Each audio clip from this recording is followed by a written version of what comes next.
Why is Einstein's darkest confession the most expensive in the world? Princeton, New Jersey, January 3rd, 1954. A 74-year-old man, his hair disheveled as always, dips his pen in ink. He has no idea he's about to write what will become one of the most controversial and valuable letters of the 20th century. A letter he would give away for free, without a penny in exchange. A letter that, 6 decades later, would sell for $2,890,000. Albert Einstein wasn't writing for posterity that day. He was writing to answer a perfect stranger, a philosopher whose name has been almost forgotten by history, Eric Gutkind. And in that response, the greatest scientific mind of his era was about to commit what many consider blasphemy. But let's start at the beginning. A year earlier, Einstein had received a book. Not just any book. Choose Life, The Biblical Call to Revolt, a philosophical religious work written by Gutkind, a German Jewish thinker exiled like himself. The author had the audacity to send his work to the most famous physicist in the world, perhaps hoping for validation, an approving nod from the genius who had deciphered the secrets of the universe. Einstein read it, and he was not impressed. For months, that reading must have simmered in his mind. Einstein was not a man to respond impulsively. Every word he wrote was weighed, measured, calculated with the same precision he applied to his equations. But when he finally decided to respond to Gutkind, he didn't mince his words. The letter is a page and a half long, 150 words in German, written in that tight, methodical handwriting that characterized Einstein. And in those few lines, he dynamited millennia of religious tradition. The word God is for me nothing more than the expression and product of human weakness, he wrote. Imagine, the man who had unveiled the relativity of time and space, who had proven that matter and energy are one. This man was declaring that God was a human invention. But he didn't stop there. The Bible is a collection of honorable, but still primitive legends which are nevertheless pretty childish. There it was, Einstein, Jewish icon, symbol of Jewish intelligence persecuted by the Nazis, had just called the Torah children's tales. To understand the explosive impact of these words, you need to grasp who Einstein was to the world in 1954. He wasn't just a scientist. He was a living icon, a secular prophet, the man who had changed our understanding of reality itself. When Einstein spoke, the world listened.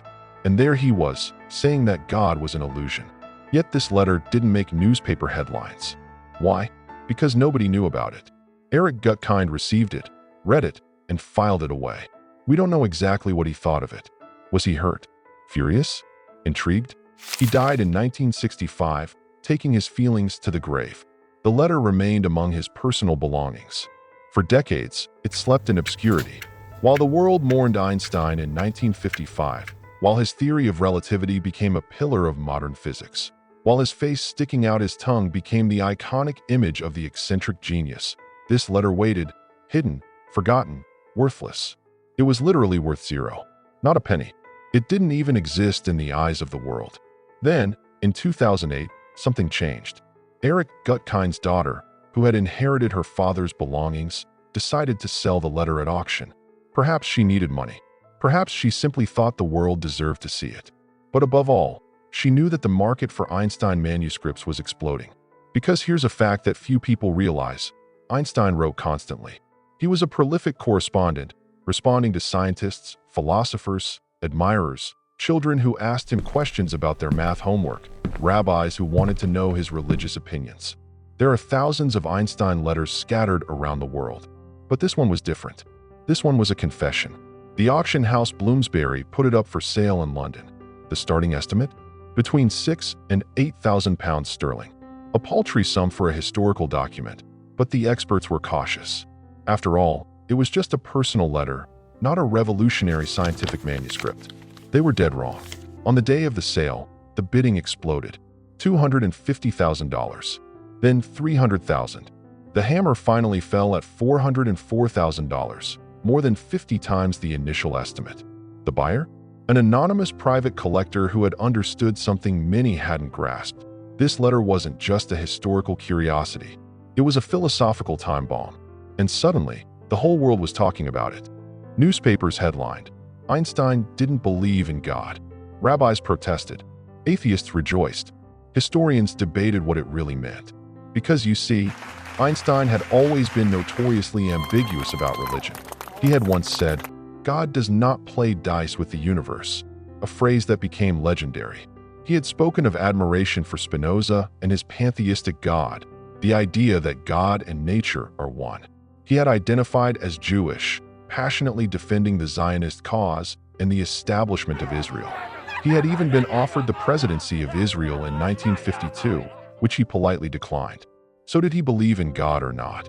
The truth is nuanced, like everything about Einstein. He believed in what he called Spinoza's God, a cosmic force, the harmonious order of the universe, the mathematical beauty of natural laws.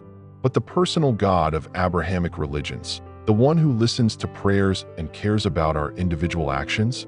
No. For Einstein, that was a human fabrication, born from our fear and our need for meaning. I believe in Spinoza's God, who reveals himself in the harmony of all that exists, not in a God who concerns himself with the fate and actions of human beings, he had written elsewhere. So the letter to Gutkind wasn't a completely new revelation, but it was the rawest, most direct, most brutally honest statement he had ever made on the subject. And the world wasn't done with this letter. 10 years later, in 2018, it resurfaced on the market. The anonymous collector from 2008 had decided to resell it. This time, it was eBay organizing the sale, in partnership with Christie's. An Einstein letter sold on eBay. Think about the irony. The most precious intellectual document of the 20th century, sold on the same platform where you buy used phones and Pokemon cards. The estimate was $1 to $1.5 million. Again, that was conservative. The sale lasted several weeks. Bids climbed slowly but surely. 1 million, 1.5 million, 2 million. And finally, on December 4th, 2018, it sold for $2,890,000. From zero to nearly 3 million in barely 65 years. But what makes this letter so valuable? It's not the paper, obviously. It's not even really Einstein's handwriting per se, since thousands of other letters in his hand exist. No, what makes this letter priceless is what it represents. The collision between genius and faith, between reason and tradition, between brutal intellectual honesty and the comfort of ancient beliefs.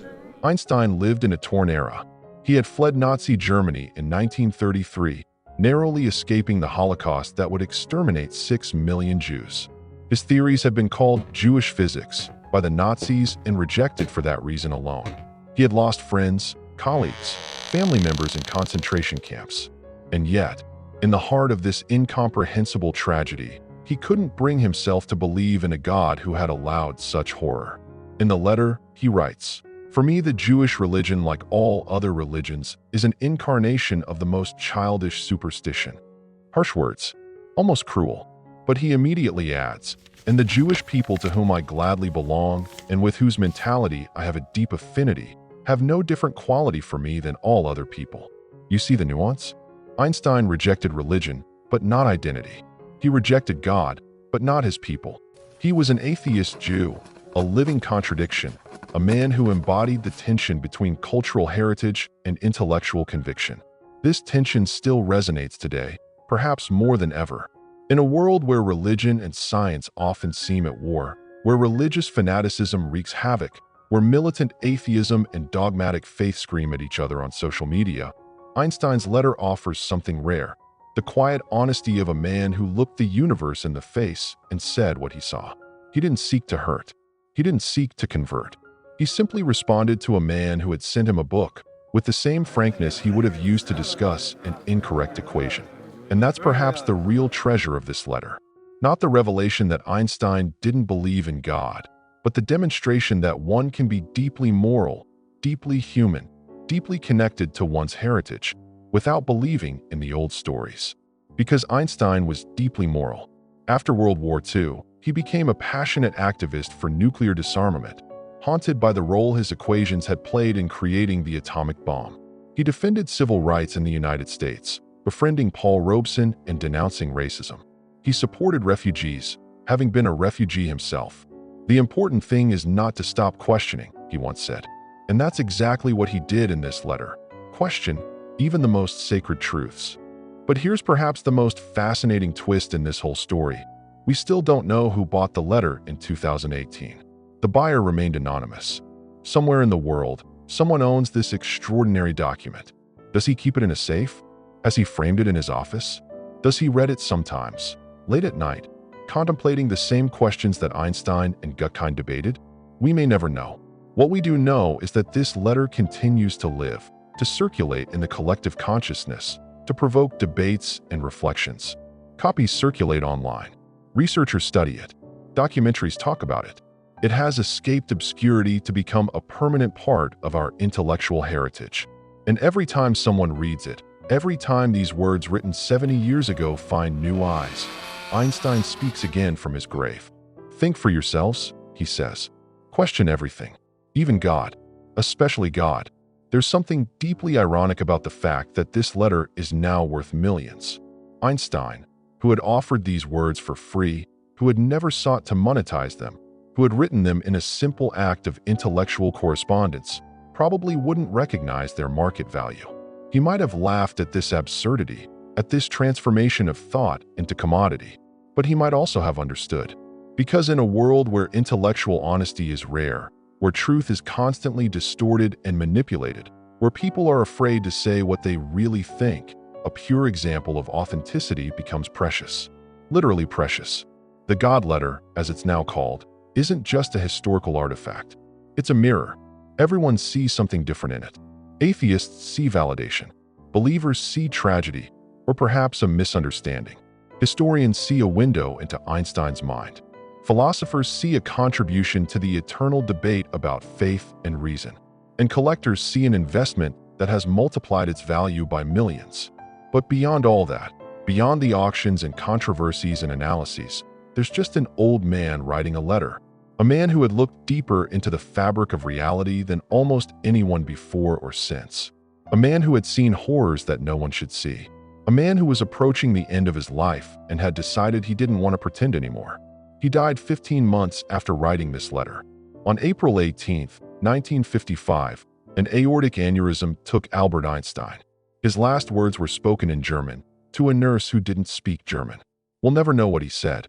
Perhaps equations. Perhaps farewells. Perhaps one last question about the nature of the universe. What we do know is that he left behind an extraordinary legacy. The equations that transformed physics. The inventions and discoveries that shaped the 20th century. And letters. Thousands of letters, including this one, which continues to speak to us, to challenge us, to push us to think. From $0 to $2,890,000. But its true value? Priceless. Because what this letter offers us isn't an answer. It's permission to ask the question, permission to doubt, permission to be honest about what we believe and why we believe it. And in a world that often values certainty above all else, that permission might be worth more than all the gold in the world. Einstein used to say, "The important thing is never to stop questioning. Curiosity has its own reason for existing." This letter is the perfect embodiment of that philosophy. A 74-year-old man, at the height of his fame, who could have remained silent, who could have given a diplomatic answer, chose instead to speak his truth. And that truth, written on a page and a half of ordinary paper, has become one of the most precious documents in human history. Not because it tells us what to think, but because it shows us how to think. Freely, courageously, honestly. That's the story of a letter that was worth nothing and is now worth millions. But above all, that's the story of a man who refused to lie, even when the truth was uncomfortable. And 70 years later, we're paying millions to preserve that moment of pure honesty. Perhaps Einstein was right about God. Perhaps he was wrong. But on one thing, he was certainly right. Questions are worth asking. Even the most difficult ones. Especially the most difficult ones. And this letter continues to ask those questions again and again to anyone who takes the time to listen. This was Professor Winslow. Thank you for watching and see you soon for another piece of history. Bye.